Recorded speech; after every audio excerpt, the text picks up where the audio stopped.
ಗ್ರಾಮ ಸಭೆಗಳ ಮೂಲಕ ರೈತರಿಗೆ ನಿವೇಶನ ವಿತರಣೆ ಹೆಸರಿನಲ್ಲಿ ನಡೆಯುತ್ತಿರುವ ಪ್ರಕ್ರಿಯೆ ಅವೈಜ್ಞಾನಿಕವಾಗಿದ್ದು ನಿಜವಾದ ಅರ್ಹರಿಗೆ ಅನ್ಯಾಯವಾಗುತ್ತಿದೆ ಎಂದು ಆರೋಪಿಸಿ ಸಿಪಿಎಂ ಕಾರ್ಯಕರ್ತರು ಹಾಗೂ ವಿವಿಧ ಗ್ರಾಮಗಳ ನಿವೇಶನ ವಂಚಿತರು ತಾಲೂಕು ಪಂಚಾಯಿತಿ ಕಚೇರಿಯ ಮುಂದೆ ಬೃಹತ್ ಪ್ರತಿಭಟನೆ ನಡೆಸಿದರು. ಈ ಸಂದರ್ಭದಲ್ಲಿ ಮಾತನಾಡಿದ ಸಿಪಿಎಂ ಜಿಲ್ಲಾ ಕಾರ್ಯದರ್ಶಿ ಸಿದ್ದಗಂಗಪ್ಪ, ಗ್ರಾಮ ಸಭೆಗಳಲ್ಲಿ ಪಾರದರ್ಶಕತೆ ಇಲ್ಲದೆ ಪಟ್ಟಿ ತಯಾರಿಸಲಾಗಿದ್ದು ಭೂಹೀನರು ಮತ್ತು ಬಡ ರೈತರಿಗೆ ನ್ಯಾಯ ಸಿಗುತ್ತಿಲ್ಲ.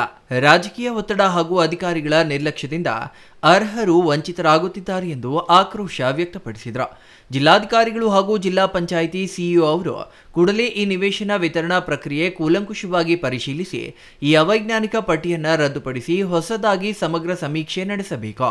ಗ್ರಾಮ ಮಟ್ಟದಲ್ಲಿ ಜನಪ್ರತಿನಿಧಿಗಳು, ರೈತ ಸಂಘಟನೆಗಳು ಮತ್ತು ಸಾರ್ವಜನಿಕರ ಸಮ್ಮುಖದಲ್ಲಿ ಪಾರದರ್ಶಕವಾಗಿ ಪಟ್ಟಿ ತಯಾರಿಸಬೇಕು ಎಂದು ಒತ್ತಾಯಿಸಿದರು.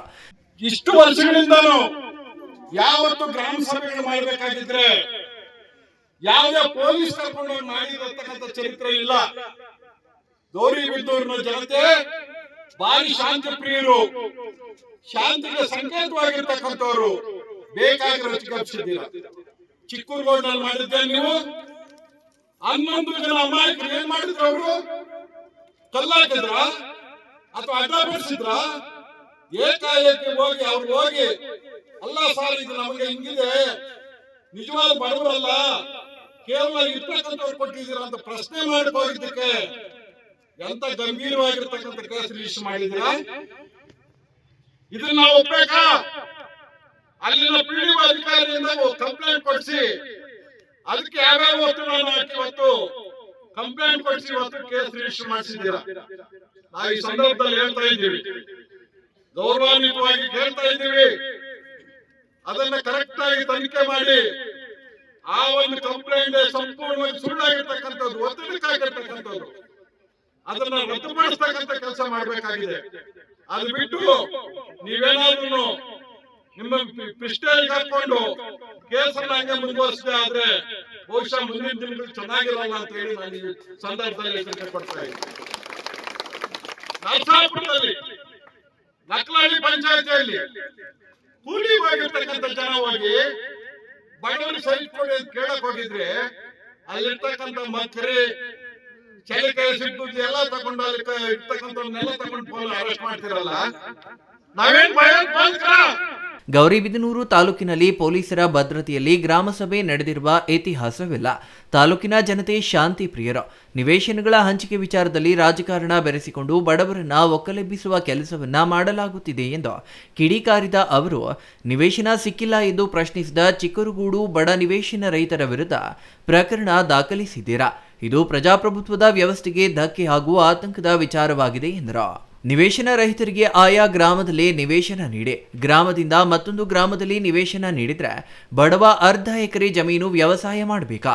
ನೀವು ಬೇರೆ ಗ್ರಾಮದಲ್ಲಿ ನೀಡುವ ನಿವೇಶನದಲ್ಲಿ ಮನೆ ನಿರ್ಮಾಣ ಮಾಡಬೇಕಾ ಎಂದು ಪ್ರಶ್ನೆ ಮಾಡಿದ್ರ. ಗ್ರಾಮ ಸಭೆಗಳು ಗ್ರಾಮಸ್ಥರ ಅಭ್ಯುದಯಕ್ಕೆ ನಾಂದಿಯಾಗಬೇಕೇ ಹೊರತು ಪೊಲೀಸ್ ಠಾಣೆಯಲ್ಲಿ ಪ್ರಕರಣ ದಾಖಲಾಗಬಾರದು ಎಂದು ಆಗ್ರಹಿಸಿದ್ರ. ಕಾನೂನು ವೈಲೇಟ್ ಮಾಡಿದ್ರೆ ನಾವು ಕಾನೂನು ವೈಲೇಟ್ ಮಾಡ್ತೀವಿ. ಅವ್ರು ಕಾನೂನು ಮಾಡಿ ಪಾಲನೆ ಮಾಡಿ ನಾವು ಕಾನೂನು ಪಾಲನೆ ಮಾಡ್ತೀವಿ.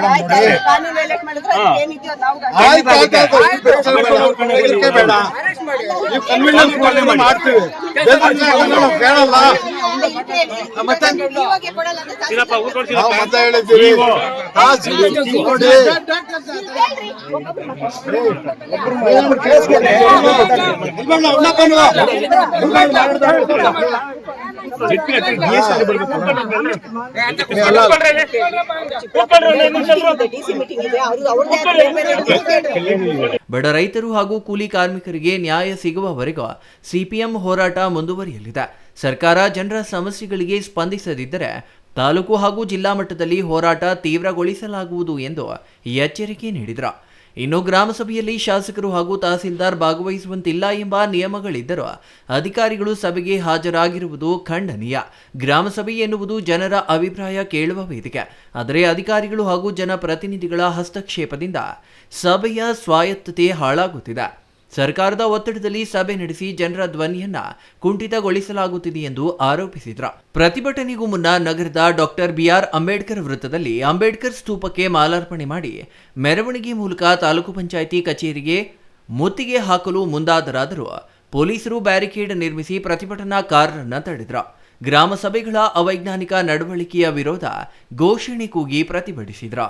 ನಾವು ವಸತಿ ರಹಿತರಿಗೆ ಏನು ನಿವೇಶನ ರಹಿತರಿಗೆ ನಿವೇಶನಗಳನ್ನ ಹಂಚ್ತೀವಿ ಅಂತ ಹೇಳಿ ಎಲ್ಲ ಗ್ರಾಮ ಪಂಚಾಯಿತಿಗಳಲ್ಲೂ ಸಹ ಗ್ರಾಮ ಸಭೆಗಳನ್ನ ನಡೆಸ್ತಾ ಇರ್ತಾರೆ. ಆದ್ರೆ ನಾನು ಶಾಸಕರು ಮೊನ್ನೆ ಗ್ರಾಮ ಪಂಚಾಯಿತಿಗಳಿಗೆ ಬಂದಾಗ ಹೇಳ್ತಾ ಇದ್ರು, ನಿಷ್ಪಕ್ಷಪಾತವಾಗಿ ಯಾವುದೇ ಬಡವರಿಗೆ ತೊಂದರೆ ಆಗದೆ ನಿವೇಶನಗಳನ್ನ ಹಂಚ್ತೀನಿ ಅಂತ ಹೇಳ್ಬೋದು. ಸ್ವಾಮಿ, ನಾನು ಒಂದೇ ಒಂದು ಶಾಸಕರನ್ನ ಕೇಳೋದಕ್ಕೆ ಇಷ್ಟಪಡ್ತೀನಿ. ಗ್ರಾಮ ಪಂಚಾಯಿತಿ ಬಾಡಿಗಳು ಇದ್ದಾಗ ಮಾಡಿರ್ತಕ್ಕಂಥ ಪಟ್ಟಿಗಳು ಏನಿತ್ತು ಅದು ರಿಯಾಲಿಟಿ ಇರ್ತಕ್ಕಂಥ ಪಟ್ಟಿಗಳು. ಈಗಾಗಲೇ ಬಾಡಿಗಳು ಡಿಸ್ಕ್ವಾಲಿಫೈಡ್ ಆಗಿ ಅವಧಿ ಮುಗಿದ ಮೇಲೆ ನೀವು ಗ್ರಾಮ ಸಭೆಗಳನ್ನ ಮಾಡೋ ಅವಶ್ಯಕತೆ ಏನಿತ್ತು? ಆಮೇಲೆ ಗ್ರಾಮ ಪಂಚಾಯಿತಿಯಲ್ಲಿ ಈಗಾಗಲೇ ಆಡಳಿತಾಧಿಕಾರಿ ಪಿಡಿಒ ಇದ್ದು ಯಾರು ನಿವೇಶನ ರಹಿತರು ಇರ್ತಾರೆ ಪ್ರತಿಯೊಬ್ಬರ ಅರ್ಜಿಗಳನ್ನ ತಗೊಂಡು ಹೋಗಿ ಸ್ಥಳ ಪರಿಶೀಲನೆ ಮಾಡಿ ಆಯಾ ಗ್ರಾಮಗಳಲ್ಲಿ ಒಂದು ಟೀಮ್ ಅನ್ನು ಮಾಡಿ ಗ್ರಾಮ ಪಂಚಾಯಿತಿ ಮಟ್ಟದಲ್ಲಿ ನೀವು ಮಾಡೋದಾದ್ರೆ ನಿಷ್ಪಕ್ಷಪಾತವಾಗಿ ತನಿಖೆ ಮಾಡಿ ಯಾರಿಗೆ ನಿವೇಶನ ಇದೆ, ಯಾರು ಕಡು ಬಡವರಿದ್ದಾರೆ, ಯಾರಿಗೆ ನಿವೇಶನ ಇಲ್ಲ ಅನ್ನೋದನ್ನ ನೀವು ಮನಗಂಡು ಎಲ್ಲವನ್ನ ಕ್ರೋಢೀಕರಿಸಿ ನೀವು ಗ್ರಾಮ ಸಭೆಗಳನ್ನ ಮಾಡಬೇಕಾಗಿತ್ತು. ತರಾತುರಿಯಲ್ಲಿ ಗ್ರಾಮ ಸಭೆಗಳನ್ನ ಹಮ್ಮಿಕೊಂಡು ನೀವು ರಾಜಕೀಯ ಮಾಡ್ತಾರೆ, ದಬ್ಬಾಳಿಕೆ ಮಾಡ್ತಾರೆ, ಗಲಾಟೆಗಳು ಮಾಡಿಸ್ತಾರೆ ಅಂತ ಹೇಳಿ ಗ್ರಾಮ ಸಭೆಗಳಲ್ಲಿ ನೀವು ಮಾತಾಡೋದು ತಪ್ಪು.